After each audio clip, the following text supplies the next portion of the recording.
Chapel Church, here we are, Zechariah 13 and 14, closing out yet another book in the Old Testament. Here, I want to point something out. In verses 2 to 6 of chapter 13, false prophets are being condemned.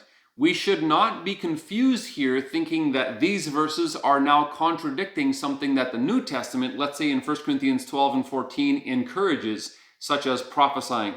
Those are not in contradiction. This is banishing or speaking against those who would practice promoting idolatry and worship of idols instead of the Lord in that type of false prophets. That's what is being talked about here. It's not a contradiction with what we read and encouraged by or are encouraged to do in the New Testament. All right? But then look at this. There are some beautiful verses here. Just look at verse 7.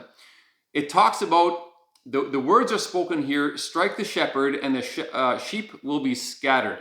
And it's fascinating to me. If you know your New Testament, you'll recognize those are the very words that Jesus told his disciples on the night of his arrest. He said, this is what is going to happen. And he equated himself to being the shepherd, and his disciples, they were the sheep, that when Jesus was arrested, they would run. Of course, they all denied it and said it will never happen. And yet we know it actually did. They did in fact run. Something that Jesus said would happen, something that hundreds of years earlier, right here in Zechariah, God knew would happen. And so this is something that is easily applicable to my life. What happened here? The disciples essentially ran when things got uncomfortable. When standing up with Jesus and for Jesus would become costly, they ran.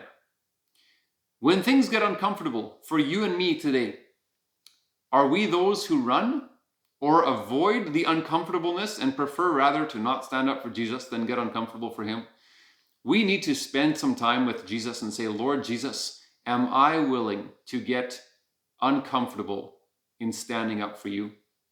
This is so applicable. If you ever withdraw from telling somebody that you follow Jesus, and that you're not, if you withhold from even telling somebody that you are unashamed about Jesus, this is something we need to park there for a while and really spend some time with Jesus in prayer about that and make sure that we are doing and standing up for him with the boldness that we should.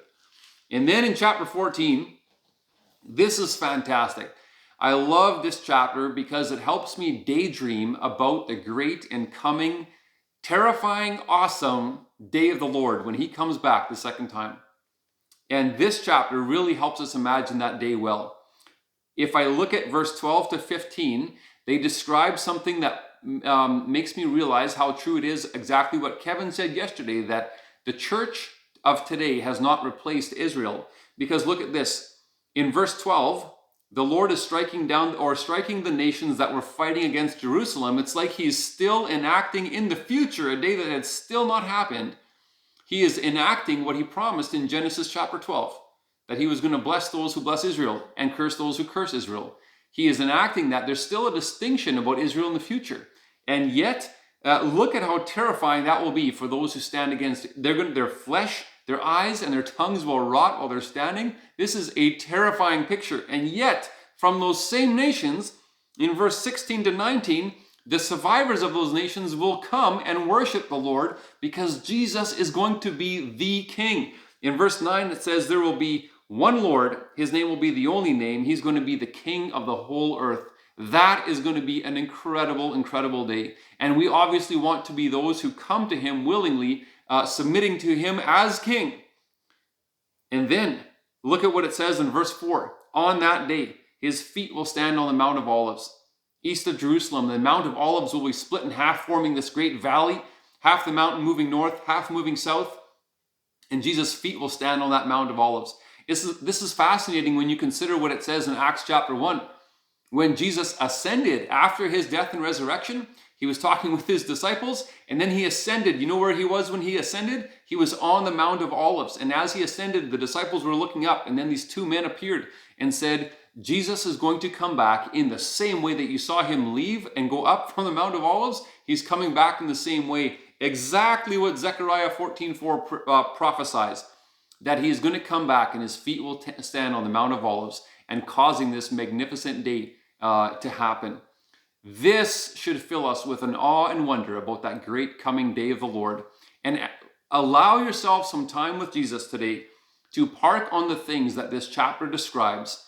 Imagine, you could even use the word daydream, what that day will be like.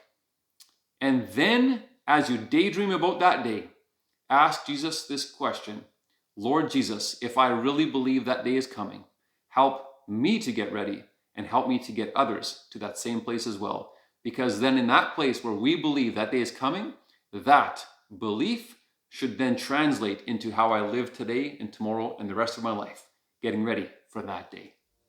Enjoy your anticipation of this great and coming King.